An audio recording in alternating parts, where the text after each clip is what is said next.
A very, very big welcome back to another year of the Humble Climb podcast. In 2025, we're aiming to bring it back even bigger and better. We're going in the podcast direction. We're going in the philanthropic direction. We're in talks at the moment for potentially creating our own charity as well, which is in the works. So there's a big, big year ahead in 2025, and I can't thank you all for continuing to come back and support our mission that we're doing, and we want to keep bringing amazing people and amazing stories. Before I get things off with today's amazing guest, a quick shout out to our fantastic sponsors that have continued to fund and assist us on this journey, and in particular, Barbecue Brothers, who are back in 2025. So it's that big thank you to Andrew, of course, and Andy. And lastly, our newest sponsor, Urban Clean & Co. George, for all your cleaning needs, whether it be residential or commercial cleaning, please get in touch with the guys. We'll make sure that we link them all on our socials to make sure that you can get in touch with them. But before we get things underway, a big thank you once again for subscribing and showing us plenty of love.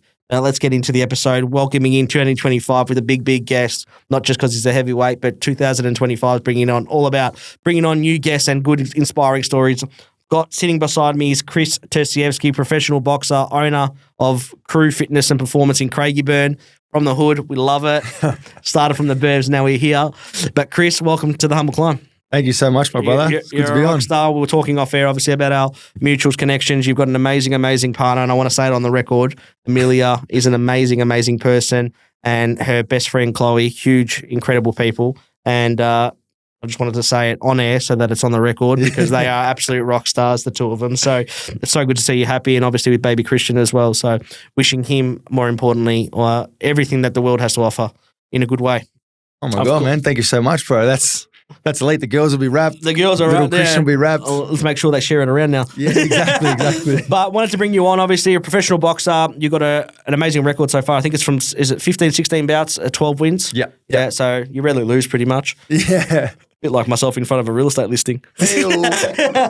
But you've obviously got the gym on the side. You're training every day. We're going to get into what recently happened as well. But I want to step it all back from the get-go and understand a little bit more about you as a person before we deep dive into everything. So talk to me a little bit, I guess, at start as to early years, growing up, school, etc. Where were you sort of at? Yeah, man. Basically, same as everyone else, like humble beginnings. Started. I first grew up in Preston, and then we made the move out to Craigieburn, probably, throughout the middle of primary school.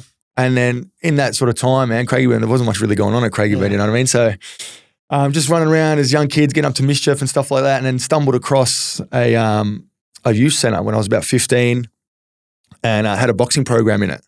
And it just kicked off, man. Like, it was one of those things where, I suppose growing up, you want to learn a bit of self-defense, find more confidence within yourself, and that's how I kicked it off. And then it just sort of snowballed, bro. Like, amazing. I did it more, like I said, hanging out with friends. It was a bit of a laugh, and then sort of developed into, shit, you're actually pretty good at this. And then I got to about 18 years of age, and they were saying like, man, you should have a fight, and I was terrified, man. You had never fought amateur before? Never fought amateur. Like I said, just did it more as a confidence booster thing, a fitness thing. I played footy growing up, so wanted to, just complement my footy stuff. And then, I got to about 18 years old, and the trainers were saying like, you should jump in and have a fight, Like I said, I was petrified, bro. And then I jumped in and won that fight. And then I thought, that was pretty cool. And it just sort of snowballed from there, man. Amazing. Your first year that you went pro, what year was that? 2016, end of 2016. End of 2016. So how old would you have been then? 26. Yeah, amazing. Wow. Amazing. Was that a huge jump, did you find, psychologically, from amateur to pro? Yeah, it was a little bit. It was more just a sense of like, you had this goal. I wanted to make the Olympic Games. That was my goal. Really? In the amateurs. Yeah. So it was funny. Like my third fight, I sort of just got thrown in the deep, and I had 2 fights as a novice, which you fight 3 2-minute rounds. And then I competed in the nationals. There was no one to represent Victoria. So my coach, I wasn't even like aware of how it worked, but he's like, you just put my name in. And obviously I qualified because no one put their hand up for the Vics. So I was fighting like these state champions in my third fight. I beat a guy, Johan Lin, who represented us in the 2012 Olympics. And then I ended up losing to the current Australian champ. I dislocated my shoulder in the fight. And so from 4 fights in, I was fighting the elite level competition. So I was like, this will be good. I can, I know what sort of level I'm at. So it created that sort of buzz within me. And then I got a silver medal in 2015 at the Nationals. So just missed out on the games. Really? On the Olympic spots? Yeah. So that would have made me qualify to an Oceania. And then at that time, I was only able to compete with the Oceania. I would have made it. So I was super close, man. And I thought, I'm not going to wait another 4 years. I'll dip into the pros. And it was one of those things where small differences, bro. Like I went from 3 rounds to 4 rounds as a pro, but it was a bit more glitzy and glam. Yeah. And the gloves was a big thing at the start. Like in the amateurs, you wear 12 ounces. They got a bit more padding. And a few guys where I was training go, just like the gloves, man, you know? And I'm like, gloves are gloves. What he's talking about? And I remember putting them on the first time, and you could literally feel your knuckles. And I was like, are these the gloves, to my coach? Yeah. And he's like, yeah. I'm like, is he wearing the same pair? And he's like, yeah. I'm like, shit, man, I don't want to get hit by these things. And funny enough, my first pro fight, actually, I was fighting this big Samoan dude and broke my hand in the first round. Ooh. Yeah, hit him on top of the head, dropped him, but broke my hand. No way. Yeah. So it's a huge difference, No way. I've actually never, genuinely. I was talking you off air, and shout out to Bam Bam Boxing, big bad Troy, my PT. He's a goat. But I didn't obviously, understanding more and more about the boxing, the way that it works and the whole world of it. At what point did you sort of think, I guess, not make a living off boxing, but that it could provide an income? When did you sort of hit that? It's funny, man. Boxing is a weird game. Like in the come up, it's even now as I'm competing, like it's definitely not a source of income where that you can rely on, Full time, Yeah. Now we're getting a lot more opportunities with like big broadcasters coming on board, and you've got promotions like No Limit, Tasman Fighters that are really getting behind these guys and creating a good platform here in Australia. But coming up on the local sort of circuit, man, you rely a lot on sponsorships and stuff like that. But I've always known I've got this potential. It was more of a thing for me, man. Like I've never been one to say like from the get-go, like I'm going to be a world champion or humble beginnings. I'm always I love it. I just want to see how far I can take it. Like I just want to be the best I can be, and then let's see where that takes me. Gauge me as the type of person that, I mean, I know that sometimes, to build up the fight, there's got to be a bit of shit talk back and forth, it's all part of it, right? And I bought into that personally when you fought Paul Gallen. Yeah. So I think it was 2023. 2022. It was 22, yeah. So that one was, I think, from memory, streamed on KO. Yes. And I remember downloading the subscription. It cost me $35. But I was going to watch it because I was all about, like, I don't know this guy, but it's Amelia's partner, so I might as well watch it from afar, like not knowing Amelia. And it was in Newcastle, right? Yeah. I remember. Yeah. So I remember following the whole sort of journey from afar, and I was like, oh, this is pretty cool. Like a guy that I don't personally know, but fighting Paul Gallen. Did that particular fight do much more for your career? Like, in the point of view of, did it elevate your career a bit more? Or was it already at a point where of elevation because of the broadcast and the media that surrounded it because you were fighting an ex-rugby league legend? Yeah, man, that was definitely like, it had all the makings of like to catapult me up, you know what I mean? Like he had a great career in boxing. Like he was that NRL bloke that crossed over, but like, beat a former world champion, beat legends like in UFC like Mark Hunt and stuff like that. So he was making a real name for himself, obviously in the boxing game as well. And then, getting thrown in the mix to fight him, it was a blessing, bro. Like such a great opportunity. I wasn't quite there yet. It was almost like a crash course in like media, dealing with all that type of stuff. And did you have to literally do like media training and stuff like that? No, nothing. Or just more you handled it yourself as you thought you would? Yeah. It was just like, and by the time the fight got announced, it was 5 weeks to the fight. So this is a dude that's been in front of a camera for friggin', like 15 years, captain of, Australian sides and dealt with media all the time. So I've jumped in front of him and he's just like, bang, bang, bang. And I'm like, what the fuck are we doing? What the hell's going on type of thing. But man, it was really cool. Like I said, learning on the job, it was a sick experience. In the time being, and again, we'll touch on the main thing while we're on today, but in the time being, obviously you were you training or a trainer at a crew in Hoppers Crossing, I think it was. Am I wrong? Yeah. So and then you eventually go and open up you're a co-founder of one of the ones? Yeah. So I started off at Braybrook. That was an original crew gym. Yeah. And then transitioned over to Hoppers Crossing and just seeing what the boys did out in the western suburbs. It was just such a great product. And obviously Jason, one of my business partners, like we grew up together boxing on the amateur circuit and stuff like that. So we had a really close relationship and it was one of those ones where I was like, dude, the North would love something like this out here. You know what I mean? So we got together as a team and sort of kicked it around, and we're like, yeah, let's do it. We opened up in Craigieburn, and now, you know, we've got another location opening up. It's awesome. It's a good buzz. And The one in Williamstown, or am I wrong? there's one in Williamstown opening up this weekend on Saturday. So that'll be really cool. But for me, it was just good to like give back to the community around me, man. Like I said, there wasn't much growing up, and I just think it's such a good brand and product. And like I said, if any chance to give back, it just G's me up. Very classy the way that they go about it. And I think Danielle Weber was one of who we've had on this podcast, and a great friend of mine. I think she did a big painting there at one of the gyms, I'm pretty sure. She's done nearly all our murals, man. There you go. Yeah. She's so talented, bro. It's crazy. I was watching her do some of her work, and it was like, blew me away. She's a boss. Yeah, she's so good at what she does, and she's an amazing person. And we've had her on here before. In relation to, I guess, yourself now, obviously you've got a fight coming up, but we'll discuss that. I want to talk through that big fight with Tyson Pedro. So you're fighting. I know I was again about to subscribe like everyone else, but you know, the big fight against the UFC star Tyson Pedro, best mate of Bam Bam, and all that type of stuff that is happening. How does that come about in the first place? Yeah, it sort of came about, bro. It came by such a surprise, you know what I mean? I was coming into last year being ranked number 5 in the world in this new bridgerweight division. So bridgerweight is the gap between cruiserweight and heavyweight. So normally there's cruiserweight, which is 90.6 kilos, and then heavyweight. Yeah.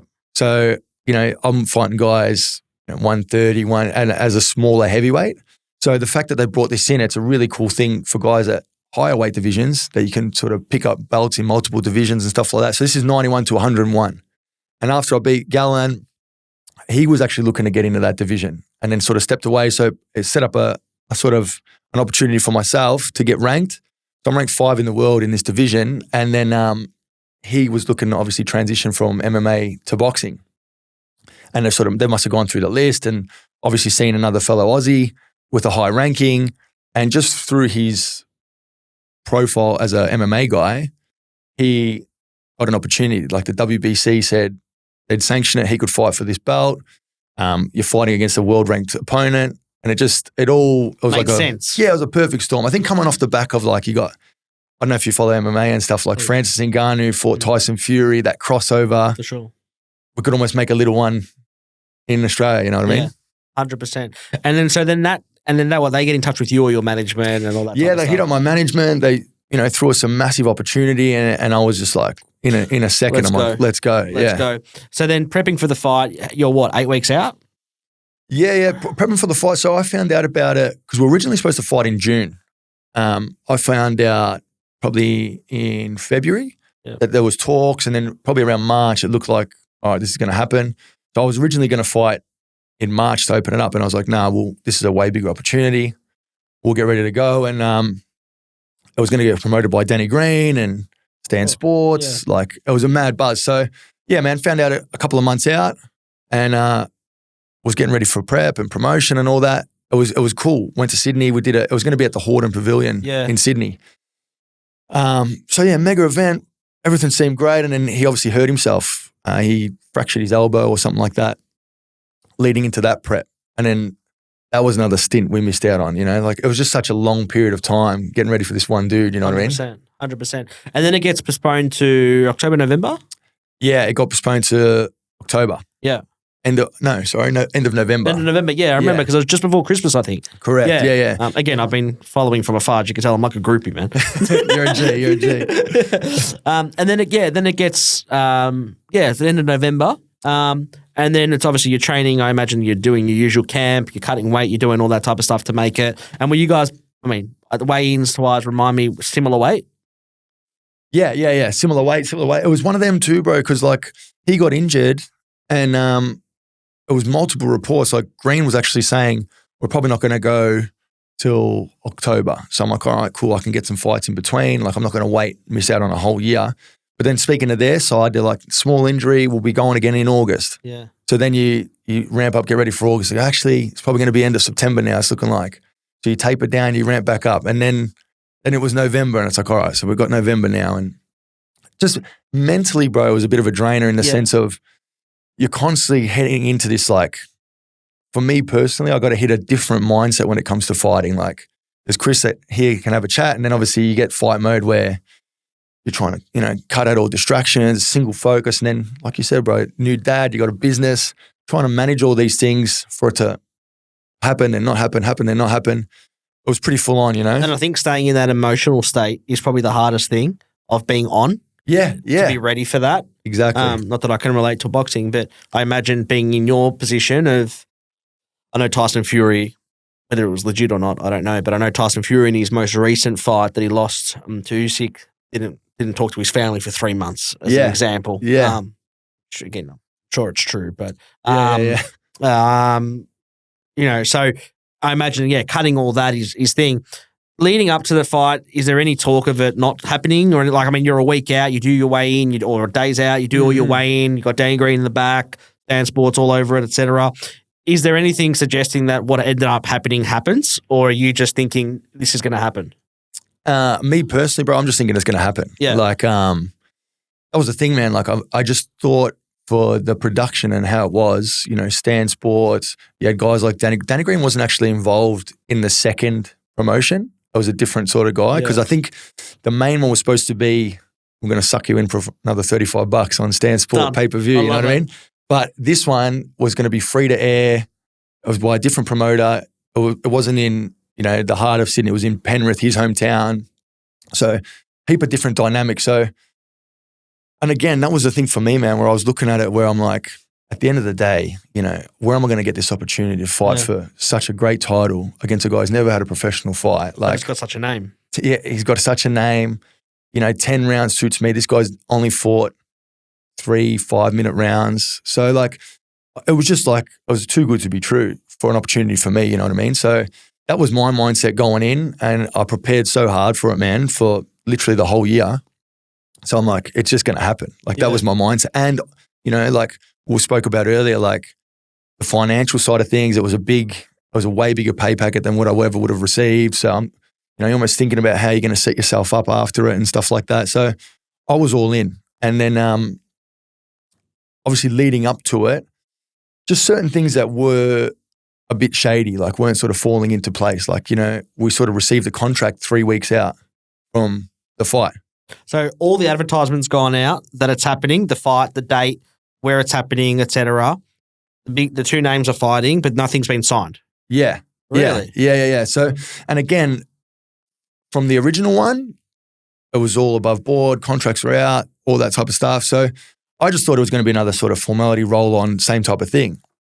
But yeah, we're waiting, and contract came out 3 weeks before, looked good. So we're like, all right, cool. We sign off on our contract, sign off on our side. Everything's looking good. Another bit more promo, man. And then obviously we get to Penrith, which was a nice place, but a little bit different, You're out in his sort of neck of the woods and stuff. And it was just one of these things, bro, where mentally I felt like I'm going to stay switched on. Nothing's going to break me this whole time. Like I said, his hometown, no dramas. A Gallen was a good preparation for that, going into that sort of enemy territory. And it was a great, valuable experience to bring into this one. Yeah, then we got to the weigh-in day. And even just things on the weigh-in day, bro, there was a few things that were just funny. These guys had a set of scales that were 2 kilos out, which is it was just unprofessional. I think we weighed in on, it was a fighter brought his scales from his apartment that we weighed in on. Just things like that where I'm like, these are alarm bells. And then we got to the final part, and this is where, like I said, I was super grateful and blessed, good management, good people looking after me. They were saying look, we're not going to let you fight, man. You're not going to go in there if things haven't been honored and stuff like that. And like I said, bro, talk about mentally, you're getting ready to prepare for the biggest fight of my career with this uncertainty hanging over your head. Am I going to get paid? Am I going to get paid? Or is it going to happen? What's the parameters? What are we going to do if this doesn't kick on? When ideally you should just be thinking about, I got a job to do on this guy. I got to win this fight, and that's it. You know what I mean? So like I said, man, it was definitely challenging, bro. Going into the night before, there was conversations what's going on with the money? And they're like, you'll get it after now. And I was like, well, that wasn't agreed in the contract. And then even my manager and promoter said to him, he was willing to put up a portion of the people. He goes, these guys have trained all year, man. Let's get this over the line. Like, Chris's trainer saying, like, they're going. If this money's not there, like, what's the issue? Why can't I'll chip in a little bit and then you can fix me up later or whatever it was that was going on in the back end. Like, I wasn't across. To make the fight go across. To make the fight happen. Like, let's make it happen. Like, these guys have done everything. It's a massive show. We're all here now. And we're just hitting red flags or, you know, stop signs. Everyone's like, nah. And then going to bed that night, I'm thinking, again, it was that question mark of like, are we fighting? Are we not fighting? And that's the night before the fight. It's the night before the fight, bro. You know, still all this stuff still hasn't been organised and sorted. And then 12:05 that morning, my manager gets a email of a brand new contract saying that old contract's null and void. Here's a new contract with new terms.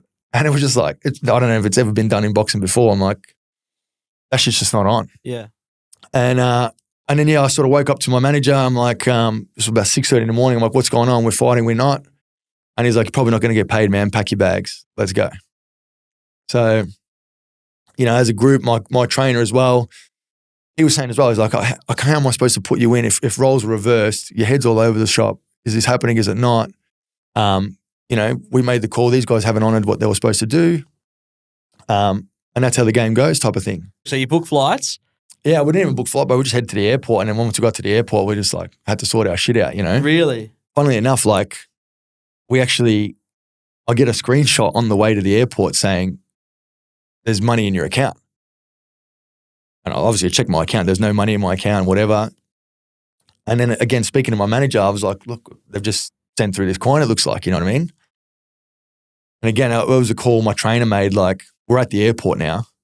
And he's like, how am I supposed to put you in for a fight when, you know what I mean? Like you're at the airport now. Yeah, man. Yeah. Your mindset's shifted again. 1,000,000%. Yeah. You know, I would have put myself at such a massive disadvantage just for the hope or the, you know, perception of what might happen. You know what I mean? Yeah, of course. So, you know, the way my coach put it to me is like, look, we haven't gained anything, but at the same time, you haven't lost anything, you know? And he's like, this is what he's such a, there's zero gray area with my coach. He's 82 years old. He'd remind you of like Mickey from Rocky. Really? Like okay. And he comes in with these gems that he hits you with, and he's been around the game for, you know, 60 plus years. Yeah.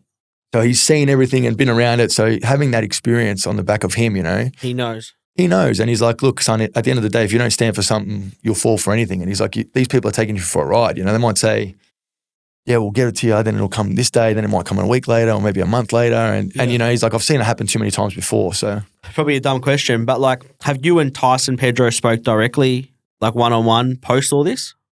No, we haven't, man. And I think, look, I don't think he's a bad dude. I think maybe he's been like misled of what's going on, because like he's putting some shit out in social media now saying like just the typical bullshit, like, you know, you're a runner, he's run off or he's ducking, this and that. Like, I don't train for a whole friggin' year, man, put my life on hold to take off the day of the fight. Like, it's just, anyone with any common sense would know, like, it just doesn't make sense. It's fucking Is there any chance or is there any talks of that fight going ahead again? Who knows, man? Like, he's got himself in a position now where he's going to fight another dude for that same belt. So he's going to get rated in the WBC. He's going to get himself in a good position. I think these guys put some stuff out essentially saying that Kris ducked the fight. So what happens in the WBC, if you've got a fight sanction and you pull out, you lose your ranking. So I had my ranking taken off me, my number 5th ranking. Really? So we've had to go through this process of showing the WBC. This was our original contract. This was a contract we got sent the day of the fight. This was some of the stuff that went on in the background. You know, we were there willing to take the fight. So now it's looking like I'm going to get reinstated on the 2nd of Feb. So just, again, bro, even that was such a nerve-wracking time going through that experience, bro. So yeah, I'll be back on the 2nd of Feb. I'm fighting for a WBC title as well. Yeah. Like, it's one of them. Is that in the Bridgerweight division? Yeah. It's one of these things, bro. Like, it almost does make the fight bigger now. Yeah. You know what I mean? Like, if he does his thing and wins and I do my thing and win. Yeah. Hopefully, like, it's out of the question of me going back to that promoter with that scenario, putting myself back in that situation. But if we get like a No Limit or a Tasman Fighters or another big broadcast and want to put it on, dude, I'd take it tomorrow. Yeah, I get it. So it's more the opportunity, if it does present itself, depending on circumstances, is something that you're 100% back on for. Yeah, 100%, man, 100%. Like, that's the thing. Like, I'd love to right that wrong of what and that's what I said. Even when I came home, I was like, the guys behind the scenes took this opportunity away from both of us. You know. So at the end of the day, we were there. We put our bodies on the line. We trained. We sacrificed, and then through background bullshit, it was taken away, which is sometimes the unfortunate thing in the boxing game. Is that something you guys deal with? I'm trying to say that, these guys, they're building it up more and more and more till it actually happens. They're creating this hype and this interest. Is that something that, you guys deal with?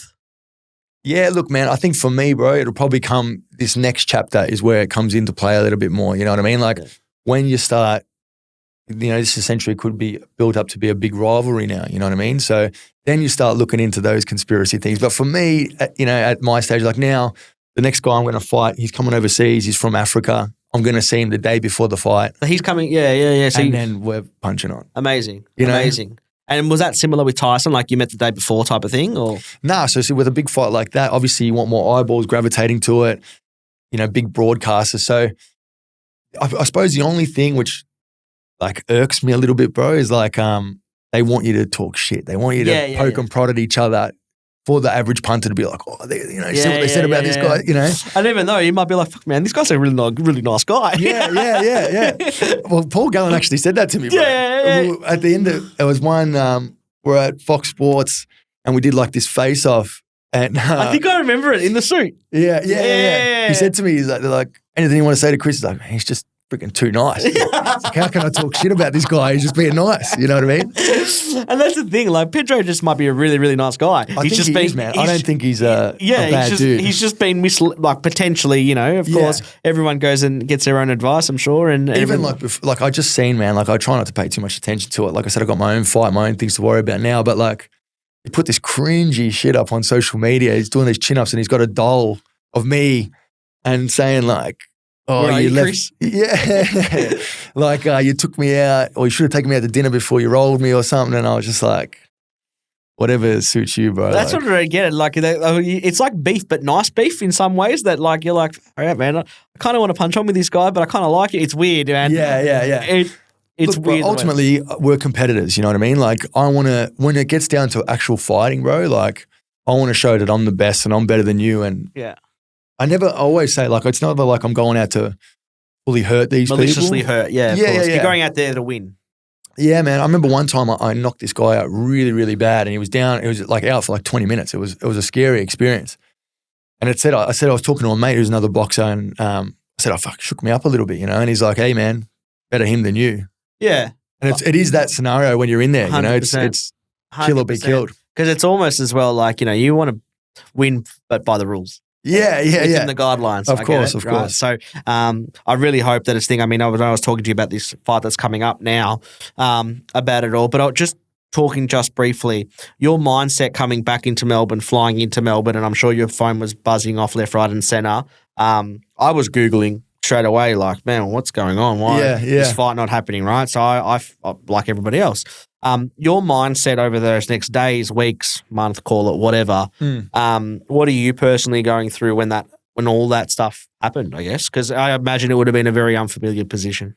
Yeah, definitely, man. It was obviously a first for me in my life and stuff like that. And I think these guys again with their platform and having Stan Sports. I got home. I literally got off the plane, saw Wi-Fi, and he's at the venue and he's making it out like I've just done a runner and stuff like that, and with no context behind it. So, it was tough, man. Like I was on the way home with Amelia, and it was just like, even having to tell her, like she was about to come up to Sydney the day of, and I'm like, look, don't. Obviously, there's all these dramas going on. So, just on the way home, I put out like a quick statement type of thing, and then the next couple of days. Is it like one of those ones where you just want to like jump on Instagram Live and just tell straight away like your side of the story? Is it a bit like that, but you sort of feel like you can't yet? Yeah, you get advised, I guess. Yeah, it was, man. It was, like I said, I've never done it. And then contract stuff as well. Like, at the end of the day, it's my job is to train and fight and win, not deal with all this other crap. But like I said, man, it was just a shit time, bro. Even like having to tell the same story to, a million different, because everyone wants to know, like, what the hell happened? You know what I mean? Yeah. But yeah, that's why I'm so grateful for you, bro, and having a chat and kicking it around, because like I said, if you look at it objectively and just take a step back and you're like, it does not make sense how that fight shouldn't have happened. You know what I mean? If it wasn't for bullcrap going on behind the scenes. I really hope it does. Yeah, me too, bro. I really hope it does, because I feel like it's too good not to now. With what it is, and it'd be a real shame for it not to go ahead. So I really hope that someone does pick it up and make it happen, because even if it's in Sydney, I'd love an excuse to fly to Sydney. I must say I love Sydney. I reckon it's a sick place. I would love for it to. I really do hope that it genuinely happens. Obviously, now boxing, I feel like, has changed. Like the athlete of boxing has changed, similar to a lot of athletes in the world, where boxing's now just not only become about nutrition and preparation physically, but mentally more than anything. And psychology is playing, I think, such a big thing. Sports psychiatry, as I'd imagine, is a bigger thing than what it was 15 years ago, or for a lot of these boxers beforehand. Are you finding yourself like, I guess, sticking to these routines even when you're outside of a boxing with a fight coming up? I mean, I know you've got one coming up now, but is that so crucial to sticking to a routine to be successful at, making sure you're always ready? Yeah, bro, definitely. Look, I'm not going to lie. I think the one thing that I love about actually fighting and competing is when you do have a fight camp coming up, that is that drive and discipline that just keeps you focused. When at the end of this, whatever time frame of prep, there's a trained guy coming in to, do you some damage, it really helps zone you in and stay focused and disciplined in those areas of staying mentally sharp, working on things like your breath and a good diet. So out of camp, I do take my foot off the pedal a little bit, but I think it's one of those things where just growing as a person, bro, like there's always going to be life after boxing. So if I can set those fundamentals and those, almost just make it like a proper routine. Parameters, yeah, of course. Yeah. It's just going to make me better overall. 100%. Obviously, you've got baby Christian, who's gorgeous, by the way. Thank you. Genuinely, like, absolutely, it's a beautiful baby boy. Obviously, that's an amazing distraction in itself, because being a dad, I imagine, is probably your proudest moment of your life. And growing a family and all those types of things. The crew gym as well. So you've got people within the gym that are obviously, business partners, et cetera, and being in part of the boxing world. Where do you see, or what does Kris Terzievski see for his future, ideally, with boxing as at the forefront, hypothetically? I mean, you're still young, so obviously there's still plenty more bouts to come. But I imagine the bouts to only get bigger and bigger. Yeah, for sure, bro. For sure. Like, in the short term, like my plan this year, I want to get this fight done. It's going to be, like I said, I'm fighting 28th of Feb. I've got 2 titles on the line, so a WBC title and a WBA title, which should get me ranked in the top 15 in the world in both those organizations, man. So that's going to catapult and set me up for a big 2025. You're spot on, bro. Like, I'm young, but in the boxing game, we're getting a bit older, you know what I mean? So I want to make my mark now. Like the time. Still a rooster, though. Appreciate you, bro. Appreciate it. Absolute rooster and a half. But the time's now, bro. So I got to go and I got to take these opportunities with both hands. So I really want to I feel like 2025, everyone says it, but like, I feel like there was a lot of learning lessons last year. And this year's a year for blessings, man. Like I want to, obviously, like I said, my goal with crew is to always give back and grow the community and grow the vibes there. Like I have to get you down one time, bro. I know it's I'd love to, man. I would love to. I mean, I'll get a soup on the way. Come check it out. We'll get one after a session. Yeah, we'll get one together after a session. I'd love to, man. I'd love to. Be more importantly, I'd love to meet little baby Christian, because anyone that knows me knows I'm obsessed with kids, man. I get clucky, man. He's been such a blessing too, bro. Like he's going to be 2 now in April. Sweet, Paul. It's funny, man. Kids are just like a little mini you. He's running around the gym in the boxing ring, throwing punches. He was doing that. At 1.5, 1 years old. So it blows my mind. My papu, my grandfather, sure you know what papu is, but for the average listener, my papu once turned around and said, and I've never forgotten it, and this was about 15, 20 years ago, kids are like flowers, they brighten up the house. Yeah. And I've never forgotten that saying. It sticks with me, and I think it's been a really pivotal moment in my life for kids. Like I've just got an obsession with not obsession, I shouldn't say that, but I just think they're the most amazing, beautiful souls because they're so harmless, they're innocent, and they're there to be guided and nurtured and everything like that. And I know that you, as Kris Dilf Terzievski, as I like to know you, Christian's going to have an amazing upbringing more than anything. So I'm just so pleased and thankful for you coming in genuinely, man, and talking about it and opening up. Because I can't wait to obviously follow your journey now. Hopefully now you can give me a code for the stand subscriptions or something like that. Yeah. The $35 is getting a bit exy. I got you, bro. I got you. Don't worry. We always like to finish off with 3 questions that we like to ask every guest. We've changed it a little bit this year, but not a huge amount either. But we always finish with the same questions. You could have dinner with 3 people. Who are you having it with and why? Can it be alive or dead? Oh, yeah. No, either or. Yeah. I'd say Joe Rogan would be one. Yeah. Just because I think he's, spoken to so many influential people on the planet, man. I feel like growing up watching him too, it's like your Uncle Joe. Yeah, the guy's an animal. You know what I mean? Amazing. Love his content. Yeah. So that would be a cool one. I think Muhammad Ali would be awesome. Man, I'd love to sit down and have dinner with Muhammad Ali. Just a charismatic cat. Been there, done it all. Absolute warrior. Cassius Clay, baby. Yeah. Classy Clay, for sure. I love it. And one more. Jeez.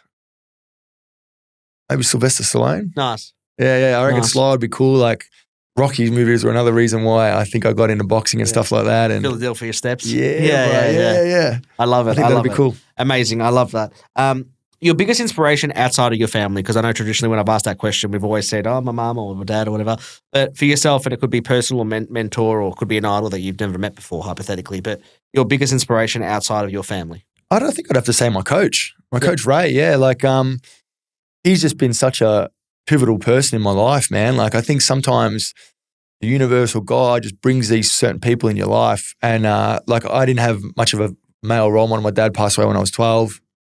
And this guy, like I said, man, he's just helped, not only help with my boxing career, but helped just shape me as a man, give you the right principles and the almost a code to live by and treat yourself with respect and have good character and stuff like that. That it doesn't really get taught too much these days, bro. So I've been really lucky. How old were you when you met Ray?